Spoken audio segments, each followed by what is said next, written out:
no saben justamente los reparos, pues se pueden confundir. Entonces, para imágenes nos quedamos con la división de Felson, que es la más práctica.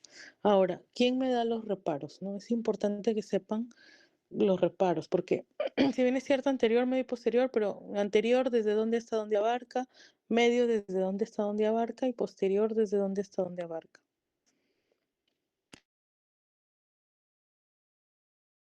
Ustedes pusieron la imagen.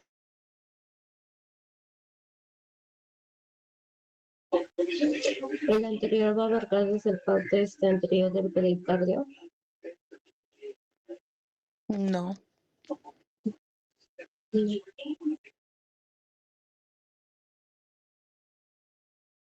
Bueno, yo había mostrado una imagen donde lo habíamos dividido, bueno, Felson divide en dos líneas. La primera línea, como ya había mencionado, que pasa por delante de la tráquea y por detrás del corazón, y la segunda línea que pasaba más o menos 1 centímetro por detrás del borde anterior de los cuerpos vertebrales dorsales. Entonces, en estos compartimentos se podría decir que anterior puede abarcar desde el esternón por delante, esternón, por delante hasta la superficie anterior más o menos del pericardio, como mencioné, y medio, No. ¿no? No, porque si tú misma dices que la primera línea va desde el borde anterior de la tráquea Sí, hasta el borde posterior del corazón, claro. lo que está delante de esa línea es el mediastino anterior. Entonces el Claro. mediastino anterior abarca desde el borde posterior del esternón, no contiene el esternón, No, ya. desde el borde posterior del esternón hasta la línea que pasa por delante de la tráquea y por detrás del corazón. Y al abarcar la parte detrás del corazón, el pericardio está, ¿no?, conformando el corazón está en el mediastino anterior, ¿no? Entonces se incluye el pericardio en el mediastino anterior. ¿Ya? Ese es el compartimiento anterior. Ahora, el compartimiento medio iría justamente desde esta línea que va por delante de la tráquea y por detrás del corazón hasta la línea que mencionaste que iba 1 centímetro detrás del borde anterior de los cuerpos vertebrales dorsales, ¿no? Y el mediastino posterior, ¿qué abarcaría? ¿O Ya desde dónde abarcaría, está? doctora, lo que es la mayor parte de lo que es los cuerpos vertebrales y lo que es también los nervios vertebrales. Ya, eso es lo que contiene, ¿no? Pero en la división, ¿desde dónde sería? Desde esta línea justamente, ¿no? Que pasa 1 centímetro por detrás del borde anterior de los cuerpos vertebrales hasta la zona posterior, ¿no? Hasta la zona posterior. Entonces, esas son los reparos anatómicos y eso es importante para saber qué estructuras anatómicas se encuentran dentro de cada compartimiento y ver qué patologías podemos encontrar, ¿no? Según la alteración de estas estructuras. Ahora, en cuanto a lo que es, estuvo muy bien que hayan puesto pues imágenes anatómicas, ¿no? Y luego pongan imágenes tomográficas donde empezaron a señalar las estructuras que se encontraban en el mediastino. Eso es importante, ¿no? Para poder reconocer, porque si bien ya por radiografía más o menos tenemos una idea, por tomografía las estructuras sí son más detalladas, ¿no? Por rayos X se superponen y se ven lo que vamos a ver del mediastino, no lo vamos a ver con detalle, vamos a ver líneas, vamos a ver bandas que pues cuando estas se desplazan recién podemos sospechar de una patología. En cambio en tomografía sí sale la lesión ya ya con mucho más detalle. Ahora, en cuanto al mediastino anterior, ¿cuáles son las patologías? O bueno, ¿qué contiene, ¿no? ¿Qué órganos o qué estructuras contiene el mediastino anterior? Según Felson, ¿no? Según esta división que estamos viendo. Si bien es cierto, no me tocó esta parte, pero podríamos ver que el contenido típico sería el timo, en donde yo expliqué que podríamos encontrar el timoma en el mediastino anterior. También teníamos ganglios linfáticos prevasculares y también lo constituye que son vasos mamarios. Y en estos también podemos ver los linfomas, teratomas que yo expuse en el mediastino anterior. Y también el mediastino medio, él lo considera lo que es el corazón y el pericardio, porque pasa por 1 centímetro detrás del borde anterior. Y también Que encontramos aquí la no, tráquea. que el mediastino Centímetro del, medio, el ajá, del mediastino mediastino medio medio. no contiene el corazón, esa es otra división. Por eso tengan mucho cuidado, no sé, si la información que sacan es de Ujú. verdad, de una fuente de la especialidad de imágenes que yo les he dado, hay qué bibliografía utilizar, pues todo en cuanto a imágenes se van a guiar de la de Felson. Pero si ustedes cogen cualquier otra literatura, pues va a variar porque la literatura no va a ser específicamente radiológica. Puede ser, por ejemplo, de una revista de cirugía, ¿no? Y los cirujanos tienen otra forma de dividir al mediastino, ¿no? Como les digo, algunos lo ponen al corazón en el mediastino medio, pero en Felson el corazón está en el mediastino anterior.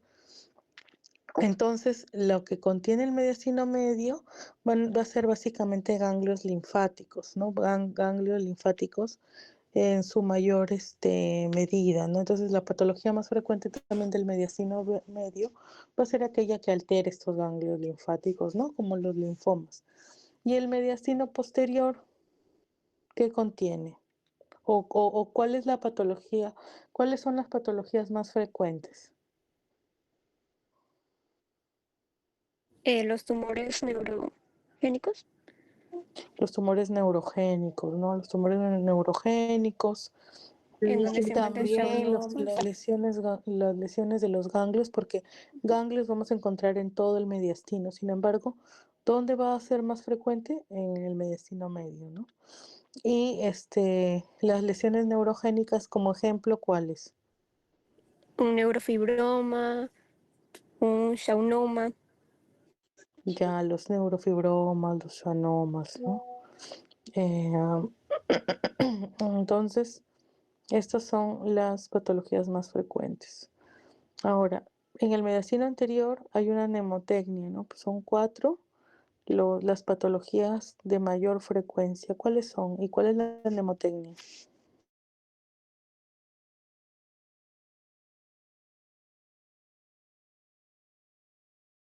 Jamie, que no ha participado, Lillard, igual, ya participó, pero igual tienes que mantener tu manito eh, ahí, levantar tu manito.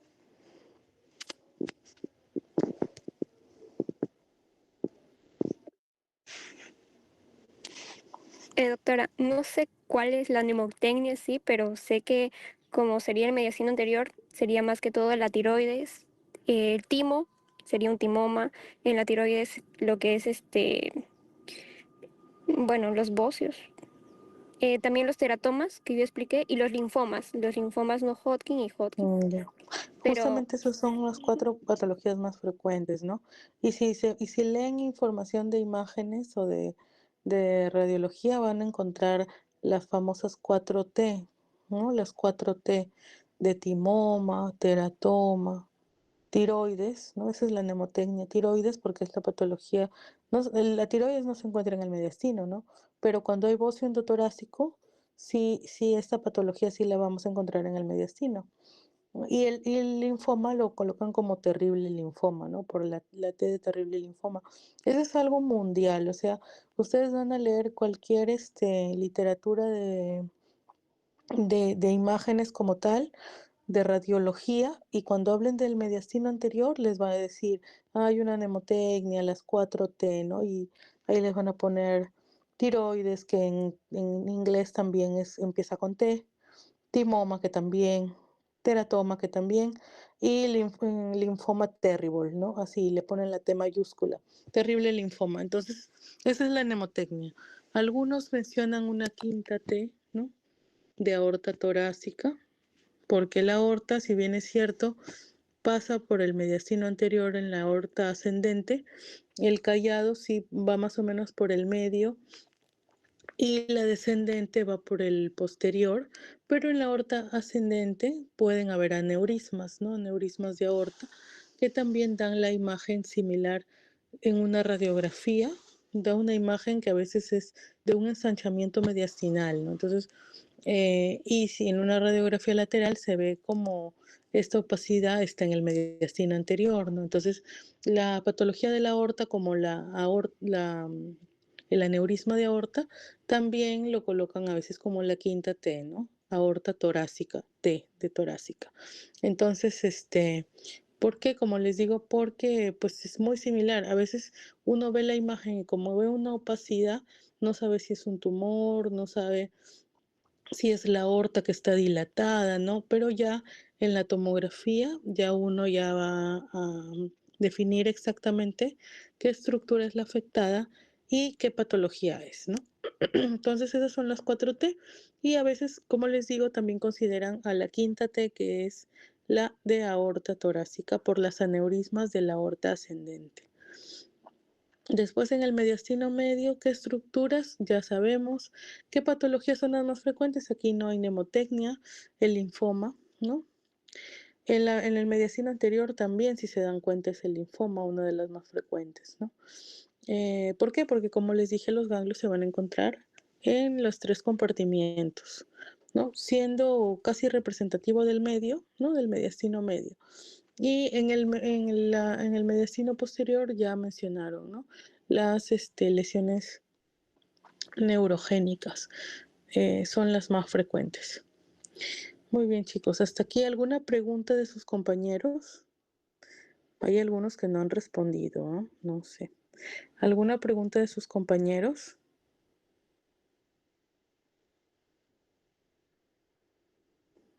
Creo que tal vez hablaron de signos, ¿no? También estuvo bien para los que han estado escuchando la exposición, pues también cuando tengan que revisar, revisen, ¿no? Los signos que pueden surgir cuando hay una alteración en el mediastino, ¿no? El signo cervicotorácico, entre otros. Hasta aquí nos quedamos entonces en cuanto a exposiciones, chicos. Ahorita vamos a pasar ya al tema que me corresponde a mí dictarles. Me van a dar un segundo porque ahorita estoy desde mi celular y necesito conectar mi laptop rapidito para poder realizar la exposición.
Delgado Tafur, Presente, doctora. Delgado Vázquez, Presente, doctora. Delgado Villalobos, Presente, doctora. Díaz Contreras, Presente, doctora, buenas tardes. Díaz Frías, Presente, doctora, buenas tardes. Díaz Irigoyen, buenas tardes. Presente, doctora, Díaz buenas Irigoyen, tardes. Presente, Díaz doctora. Licera, Díaz Licera, Domínguez Castro, Estrada Rodríguez, Presente, doctora. Fernández Cubas,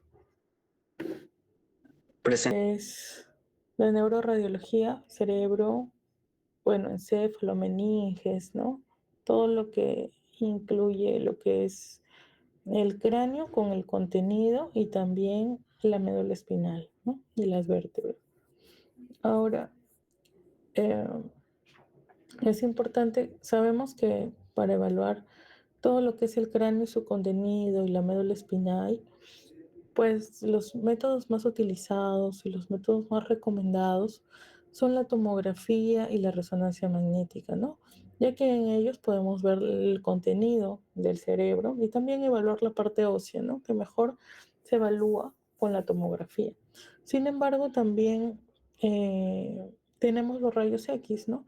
En los rayos X no vamos a poder ver el contenido, pero sí la calota craneal, ¿no? Es decir, el cráneo, los huesos del cráneo y evaluar pues si hay fracturas, si hay tumores o si hay deformidad, ¿no? Antiguamente no existía la tomografía ni la resonancia y este método pues se utilizaba con bastante frecuencia. En la actualidad ya va siendo menos utilizado porque incluso para ver los huesos con mayor detalle, ¿no? Ya saben que en la calota pues los huesos se superponen mucho, son huesos irregulares y son huesos planos, entonces eh, puede que tal vez algunas lesiones óseas no se vean en una radiografía. Sin embargo, pues no necesariamente vamos a tener accesibilidad pues en todos lados a una tomografía o una resonancia. Es importante que ustedes conozcan cómo evaluar correctamente una radiografía de cráneo y qué tipo de proyecciones existen y también incluir en este caso pues la evaluación de ser posible de los huesos de la cara que son también complejos, ¿no? Porque son pequeños, son irregulares y todos se superponen, pero por ejemplo, para patologías como la sinusitis, es importante, ¿no? Es importante la evaluación por medio de la radiografía. Actualmente acá en nuestro medio todavía se utiliza, ¿no? En otros medios ya utilizan la tomografía, pero si tenemos, por ejemplo, pacientes como un niño, no vamos a irradiarlo tanto con una tomografía, podríamos empezar con unos rayos X. O también, pues, cuando no tenemos el tomógrafo o no tenemos los medios, pues, económicos, ¿no? Para que el paciente no tenga los medios económicos, ¿no? Para adquirir una tomografía, pues podríamos iniciar la evaluación con unos rayos X. Entonces, ahorita vamos a realizar la clase de lo que es la radioanatomía del cráneo, ¿no? Para básicamente evaluar lo que son radiografías de cráneo, ¿no?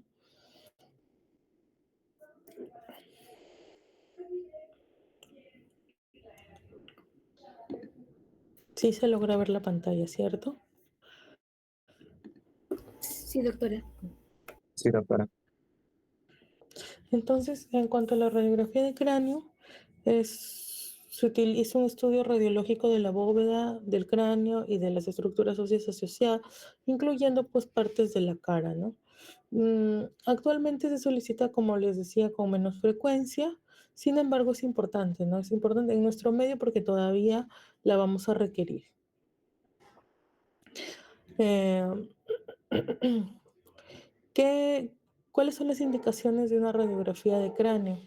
Pues básicamente cuando hay traumatismos, ¿no? Para evaluar o descartar fracturas, para ver cambios en los contornos del cráneo, como deformidades también, algunos tipos de cráneo o de repente, por ejemplo, en los bebés a veces se cierran con anticipación las suturas y pueden causar deformidad.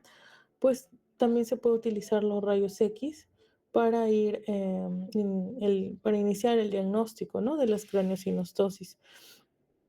¿Se puede ver la presencia de calcificaciones? Sí, no todas, pero sí se pueden ver algunas, y siempre hay que tener presente que existen calcificaciones fisiológicas, o sea, que comúnmente las vamos a encontrar y que no indican patología y que son muy frecuentes a partir de los 30 años, ya los pacientes van teniendo esas calcificaciones. Y pues diferenciarlas de las patológicas, ¿no? Que, por ejemplo, un tumor calcificado, ¿no? O alguna lesión infecciosa con áreas cálcicas, o tal vez alguna malformación arteriovenosa que tiene calcificaciones, ¿no? Entonces, hay que siempre distinguir las calcificaciones benignas o fisiológicas de las que son patológicas, ¿no? Entonces, acá justo tenemos un cuadrito. Si se ve mi puntero, mejor lo resalto con rojo. Acá justamente tenemos lo que son las calcificaciones fisiológicas. Como les digo, puede que se vean radiografías, pero la evaluación principal o las vamos a ver con mucho más detalle y vamos a ver los lugares específicos que se han calcificado en la tomografía, ¿no? La hoz del cerebro y la tienda del cerebelo suelen calcificarse, o bueno, suelen tener algunas calcificaciones, y bueno, ya ustedes por anatomía pues recordarán que el hoz del cerebro y la tienda del cerebelo son repliegues de dura madre, ¿no? Entonces, la dura madre se puede calcificar de manera fisiológica, ¿no? No necesariamente una calcificación en la dura madre indica algo patológico. Los corpúsculos de Paccioni, la glándula pineal, la vénula y los plexos coroideos, ¿no? Todos ellos se pueden calcificar con el paso del tiempo, ¿no? De manera fisiológica. También, ¿para qué nos puede ayudar la radiografía? Para evaluar lesiones líticas o lesiones blásticas, ¿no? Lesiones óseas en sí, lesiones tumorales, ¿no? Estas lesiones tumorales pueden ser líticas, o sea, que comprenden destrucción ósea o reemplazo de hueso por tejido tumoral, ¿no? Entonces, ya saben que el tejido es radiopaco, ¿no? Perdón, el tejido puede verse en densidad gris, densidad de partes blandas, ¿no? Mientras que el hueso es de densidad calcio, entonces la densidad es mucho mayor. Cuando hay destrucción ósea y cuando hay reemplazo de la parte ósea por tejido de partes blandas, se van a ver hay unos como vacíos en el hueso, ¿no? ¿Por qué? Porque el hueso, pues, la densidad de partes blandas es mucho menor a la densidad cálcica. Ahora, también hay otro tipo de lesiones óseas que son la osteosclerosis, o también lesiones blásticas se le llama, ¿no? Cualquiera de las dos. Son sinónimos. Estas de acá más bien indican formación excesiva de hueso, ¿no? Y más bien se ven áreas de mayor densidad en las áreas radiopacas propias del hueso. Podemos ver alteraciones en la silla turca. No podemos evaluar el contenido de la silla turca como tal, o sea, la hipófisis no la vamos a poder evaluar. Incluso en tomografía puede ser difícil evaluar la hipófisis. Lo más recomendable es la resonancia magnética de silla turca, no propiamente dicha, sí de silla turca, porque si pedimos cerebral, pues no se va a magnificar tanto la imagen de la hipófisis, ¿no? Sin embargo, en una radiografía lateral, uno puede ver el contorno de lo que es la silla turca, puede ver el tamaño de la silla turca, ¿no? Puede ver si, pues, la densidad está correcta de la parte ósea, ¿no? De la silla turca. ¿Y esto en qué nos ayuda? En que si, por ejemplo, vemos que está muy agrandada o muy disminuida de tamaño, o tal vez vemos que hay áreas líticas, ¿no? O sea, reemplazo de hueso por otro tejido, pues podemos sospechar que hay una alteración en el contenido de la silla turca y solicitar pues el estudio que es más adecuado.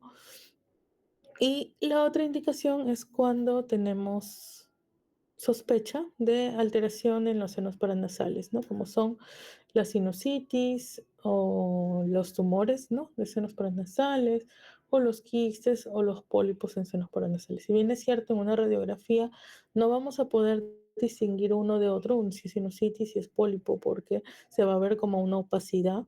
En la tomografía ya, ¿no? Teniendo esto, ¿no? Como viendo la opacidad, ya vamos a solicitar la tomografía para poder distinguir, pues, qué material es el que está ocupando el seno paranasal. Las mastoides son espacios aéreos que se van a encontrar en el hueso temporal. También los podemos evaluar por radiografía. Ahora, en cuanto a las proyecciones radiográficas, tenemos que las básicas son dos: la radiografía frontal de cráneo y la lateral.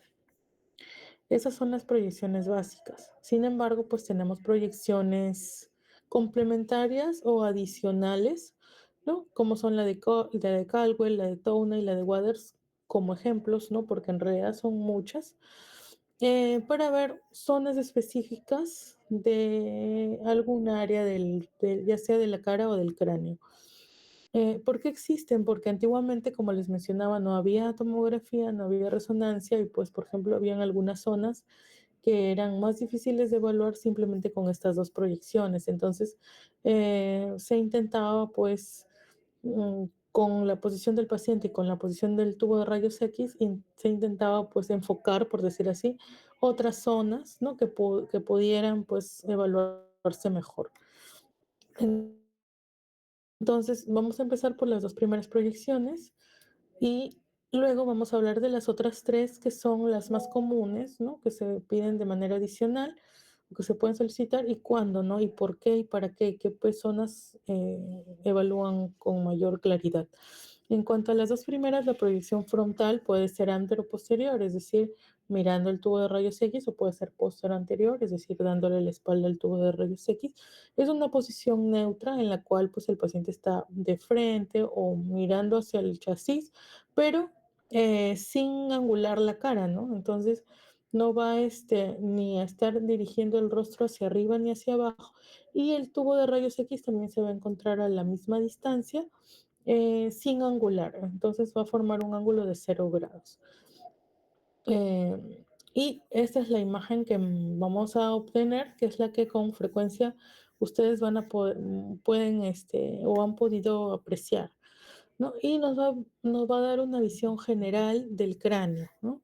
Sin poder resaltar alguna zona en especial, ¿no? Para ello, pues para resaltar alguna zona en especial, ya tenemos las proyecciones adicionales. Las indicaciones, puede evaluar las fracturas, puede evaluar los cambios en el contorno óseo, en los contornos del cráneo y también las lesiones líticas o lesiones blásticas. Siempre, siempre, nunca se puede pedir para evaluar hueso, y bueno, el cráneo pues conforma varios huesos, no se puede pedir nunca una sola proyección, mínimo tienen que ser dos. Entonces, mínimo las básicas, ¿no? La frontal o posterior anterior o anteroposterior y la lateral. Ahora, dentro de esto que estamos viendo, la primera, la frontal, ¿cómo el paciente va a estar ubicado? Puede estar mirando hacia lo que es el detector de la imagen, o sea, el chasis, ¿no? La película, colocando prácticamente su frente en contacto, ¿no? Y el rayo o el tubo de rayos X se va a encontrar sin angular, ¿no? Un ángulo de 0 grados. Entonces el disparo va a ser recto y vamos a tener la imagen que ya hemos visto.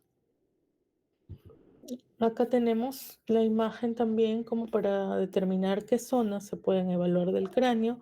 Podemos evaluar el vértex, los huesos parietales, el hueso frontal, incluso esta frontal. Tenemos por acá las órbitas, ¿no? Tenemos el septo nasal, los cornetes nasales, el área nasal.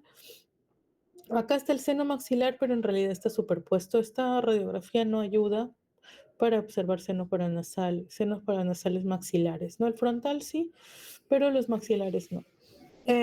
La mandíbula también la podemos evaluar, el ángulo de la mandíbula, la sínfisis mentoniana, los alveolos, los procesos alveolares. Por acá un poquito tenemos lo que son las mastoides. Como les decía, son áreas que tienen contenido de aire en el hueso temporal, así como los senos paranasales que también contienen aire. Las mastoides también, ¿no? Son como si fuera un hueso poroso. En la proyección lateral, que obligatoriamente tiene que ir junto con la frontal. También igualmente es para tener una visión general, ¿no? Es una radiografía en proyección lateral sin angular igualmente, ¿no? Sin angular. En este caso el paciente pues no está mirando hacia lo que es el chasis, sino más bien está paralelo al chasis, ¿no? Y lo que está en contacto con el chasis va a ser prácticamente la zona del hueso parietal. ¿Para qué las vamos a ver? Para las mismas indicaciones prácticamente de la radiografía frontal. Acá tenemos la imagen, ¿no? La radiografía lateral. Tenemos que lo que vamos a apreciar, el hueso parietal, pero superpuesto, ¿no? Porque ya sabemos que son dos huesos parietales, están superpuestos. La zona occipital, el hueso frontal, el seno frontal, acá igualmente lo podemos apreciar. Seno maxilar, sin embargo, por la superposición, pues no es lo ideal evaluar el seno maxilar por una radiografía ya sea lateral o frontal sin ángulo. Tenemos que estas son las celdillas mastoideas, si se dan cuenta es como un hueso poroso, reticulado, contiene aire también, pero acá igualmente está superpuesto. Tenemos el ángulo de la mandíbula y tenemos también que cuando tenemos una radiografía de cráneo lateral, también se ven las primeras vértebras, ¿no? La primera, la segunda vértebra. Las otras proyecciones ya son proyecciones especiales, son proyecciones adicionales que nos ayudan a ampliar un poco la evaluación de zonas específicas. En el caso de la proyección de Towne, acá el paciente está mirando de frente, pero el tubo de rayos X va a encontrarse a una altura superior. Por lo tanto, el rayo va a salir pues en una posición hacia inferior y va a formar un ángulo de 30 grados. Acá, ¿qué nos va a permitir ver? La porción petrosa del hueso temporal, los procesos clinoides posteriores, va a permitir la evaluación mejor de lo que es el hueso occipital y la fosa posterior, ¿no? Y acá nos ayuda pues a evitar la superposición de los huesos faciales. Si se dan cuenta, acá en una radiografía frontal, el hueso occipital no lo podemos apreciar, ¿no? Porque está completamente superpuesto. En esta radiografía, en la radiografía de Towne, si se dan cuenta, no es típicamente la radiografía de cráneo que nosotros conocemos, ¿no? Es una proyección especial. Las órbitas no se ven, ¿no? Pero la zona occipital se puede apreciar mejor, ¿no? Que está justamente por acá, superpuesta con la frontal, pero nos permite al menos tener menos superposición de otras estructuras, ¿no? Entonces, por acá tenemos la zona o el hueso occipital. Y como decíamos, veíamos también las porciones de los huesos, del hueso temporal, las mastoides, ¿no? Si se dan cuenta acá están las mastoides casi libres, o sea, sin mucha superposición. ¿Qué no podemos ver? Las órbitas, ¿qué no podemos ver? Los senos maxilares no los podemos ver, el seno frontal tampoco lo podemos apreciar, ¿no? Y la mandíbula como tal tampoco, ¿no? Entonces, esta es una proyección adicional que sirve básicamente para evaluar la región occipital, ¿no? Cuando tengamos, por ejemplo, un paciente, pónganse en el lugar de que no tienen, pues no hay un tomógrafo a la mano y el paciente tiene un golpe en la región occipital, ¿no? Entonces, la radiografía frontal pues sale completamente superpuesta, se puede pedir esta proyección. La proyección de Caldwell, si bien es cierto, la de Towne es mirando hacia el tubo de rayos X, o sea, es una proyección antero-posterior. La de Caldwell más bien es una proyección posterior-anterior, o sea, con el paciente mirando al chasis. Aquí, igualmente el tubo de rayos X está en una zona superior, hay una angulación, pero solo de 15 grados, ¿no? A diferencia de la de Towne, que la angulación es de 30 grados. Acá el rayo, si se dan cuenta, va a pasar a nivel de las órbitas, por lo tanto las órbitas se van a poder apreciar mejor. Por ejemplo, acá tenemos la radiografía de Caldwell, vemos cómo se ve, como podemos apreciar, vamos a ver bien las órbitas, ¿no? Y por lo tanto también el hueso frontal, ¿no? El hueso frontal lo podemos ver bien, el seno frontal y las órbitas, ¿no? Entonces, traumatismos orbitarios, no tenemos tomógrafo, no tenemos resonador, pues podemos, o antiguamente se utilizaba esta proyección, ¿no? También puede ayudarnos para ver si hay sinusitis a nivel del hueso frontal. Los senos maxilares se ven parcialmente, ¿no? Un poco superpuestos, o sea, no es tampoco la proyección ideal para evaluar los senos maxilares. Por acá también tenemos las mastoides, ¿no? A cada lado, que también sí nos puede ayudar a evaluar. Acá tenemos las indicaciones que ya las conocemos, anomalías del desarrollo, traumatismos, cambios en las dimensiones del cráneo, ¿no? Que son, en realidad, estas dos son indicaciones generales de las radiografías de cráneo. Pero lo importante es la evaluación de las órbitas. Acá tenemos algunas imágenes, si se dan cuenta, el hueso frontal se ve bien, el seno frontal y las órbitas, ¿no? Igualmente por acá, aunque está cortada, pero para señalar que las órbitas son las que se ven bien. Acá tenemos otra vez el hueso frontal, el seno frontal y las órbitas. La proyección de Waters es otra proyección más, que es otra proyección especial, y esta es una de las más conocidas y de las que más se utiliza en la actualidad, ¿no?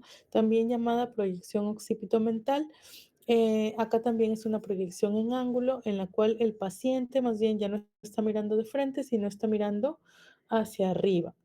¿Qué nos ayuda a ver? Básicamente los senos paranasales, ¿no? Si se dan cuenta, el seno frontal se ve bien, las órbitas también, los senos maxilares se ven muy bien, a diferencia de todas las demás proyecciones, que ya hemos visto que ninguna nos puede ver con claridad los senos maxilares, ¿no? Entonces no se olviden, si quieren ver los senos maxilares, si quieren descartar sinusitis, pidan la proyección de Waters, o bueno, cuando ustedes soliciten radiografía de senos paranasales, ya el tecnólogo ya sabe que tiene que incluir obligatoriamente esta proyección.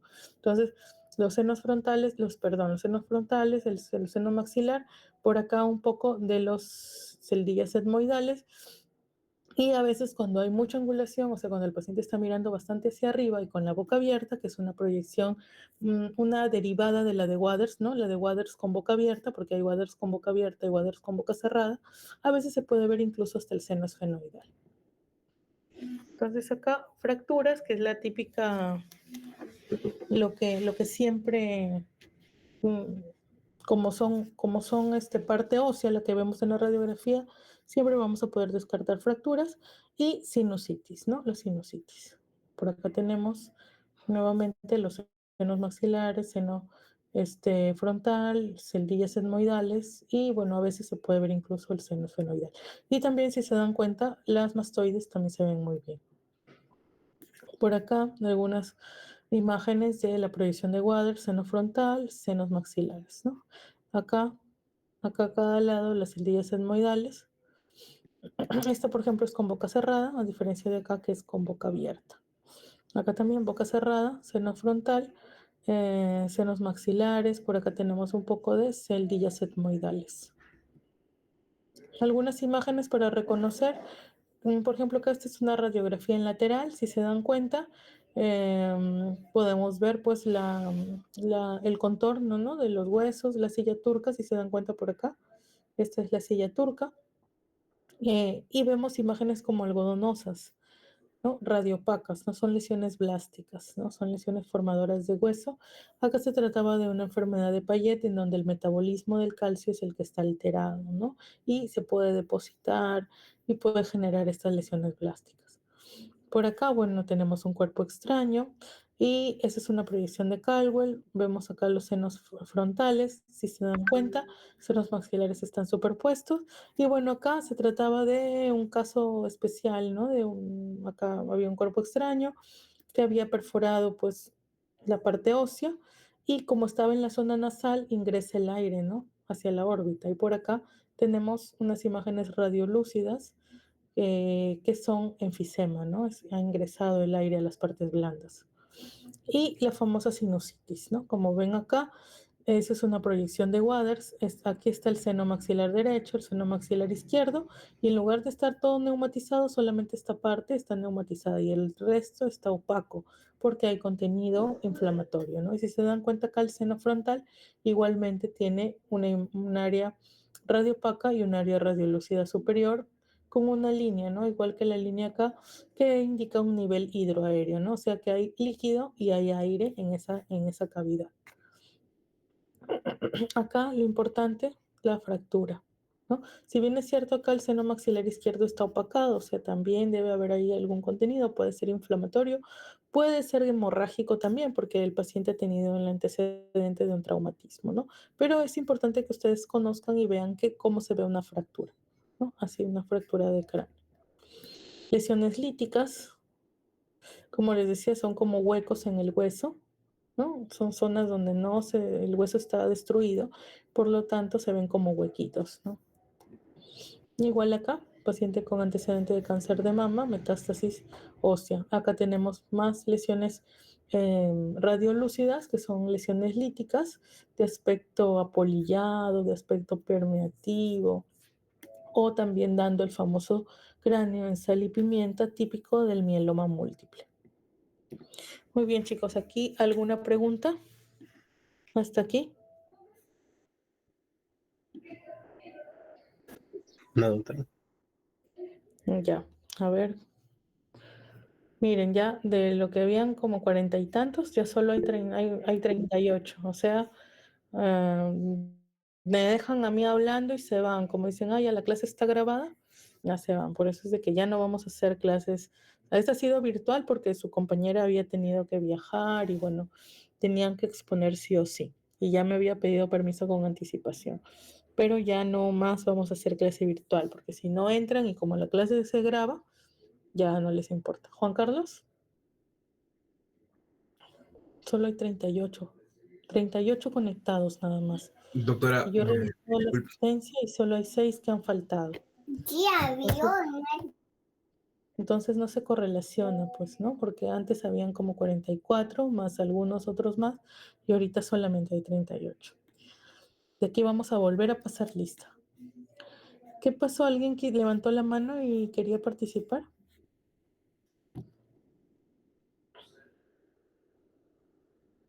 ¿Nadie? ¿Alguna pregunta? ¿Nada? ¿Se entendió? Estudien las proyecciones, la de Waters, para qué sirve, las más utilizadas, las proyecciones adicionales utilizadas en cráneo, cuáles ayudan a ver sinusitis, cuáles ayudan a ver el hueso frontal, cuáles ayudan a ver mejor el hueso occipital, cuáles se ve mejor la silla turca. Ya todo eso ya lo he mencionado. No se les vaya a olvidar. O ahorita, pues, como recién le he mencionado, puede que ya se olviden, ¿no? Pero van a tener la exposición porque ya de un momento se les envió a su compañero y aparte pues tienen la clase, ¿no? Si no hay preguntas, chicos, hasta aquí nos quedamos. Michael. Listo, doctora, muchas gracias. Lo que pasa es que algunos han salido porque están mal su conectividad de internet. Dice que Ya, ay, sí, siempre eso. No, que no pase lista porque mi micrófono no funcionaba, que mi internet. Eso significa que no podemos hacer las clases virtuales porque no escuchan, pues no van a poder porque su internet está mal. Entonces vamos a tener que hacer nuestras clases presenciales. Ya, chicos, igual estoy tomando captura de todos los que están ahorita presentes, ¿no? Para tener en cuenta, ¿no? Porque muchos han pasado asistencia normal y de pronto ya no está. Ya, por ahí, ¿alguna otra pregunta, Doctora, niña? sí, bueno, le comentaron los delegados sobre el tema de que a mí me habían cambiado de grupo práctica. Quería aprovechar que está ahorita usted acá. Lo que pasa es que la semana pasada me enviaron un correo diciendo que me habían cambiado de grupo práctica.